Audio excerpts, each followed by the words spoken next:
Oh my God, Miri. There's only a few things that really strike fear into my heart as a horse owner. One of them is hearing a car coming around the corner, like way too fast, and just knowing that they haven't seen you.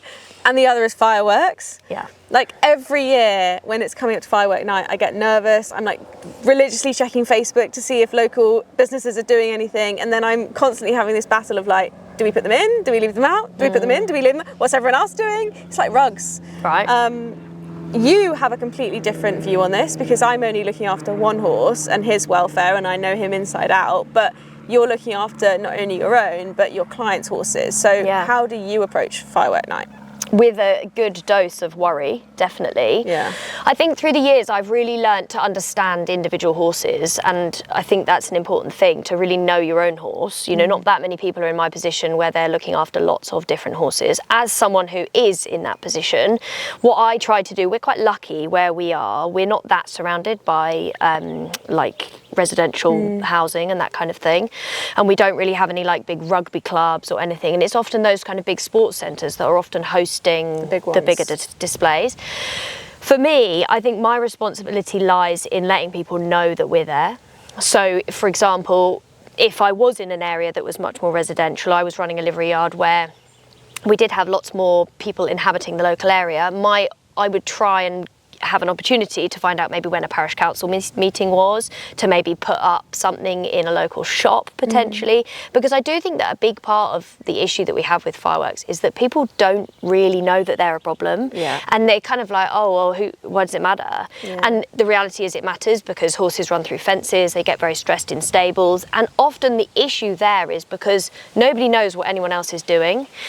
And when we know what people are doing, we know there's going to be a display very locally. You know, you can work with your vet potentially, you can look at you know, playing a radio loud in the barn, whatever it might be, being around the horses, just making sure that you're there with them so that if something does go awry, you're there straight away to deal with it. But if you don't know the display is happening, you don't know that something is going on, you're not going to be able to do that. And it's that element of surprise that I think is really very difficult and dangerous. I totally agree. I think there will always be people who will do things and not care about what they're doing and the consequences, but I generally think in most local communities people really like horses. Like, they love to see them in the fields and go past and stroke them and hopefully not feed them.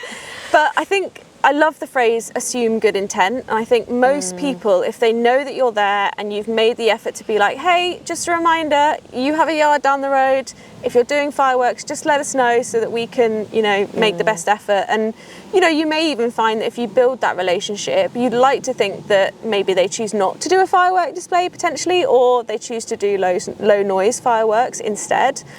Because I think if you get to know people on a human level, it gets a lot easier.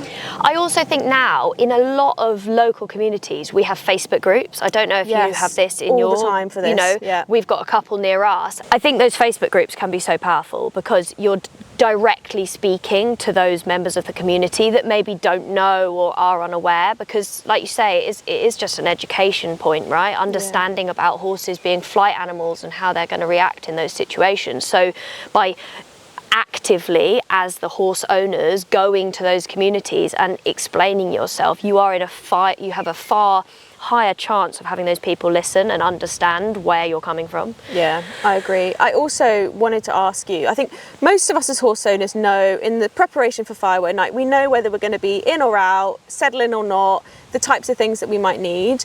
I'd really love your advice on what happens if on the night you get a firework display you weren't expecting, you're not prepared, or your horse is much more stressed than you expected, but you're already in that moment. Do you have any advice for people who are there?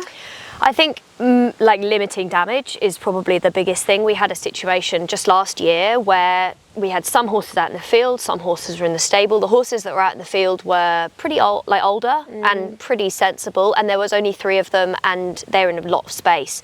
And I think that's an important thing. Like, the amount of space they had was they could get away. If there was a fireworks display here, they could go there, vice versa.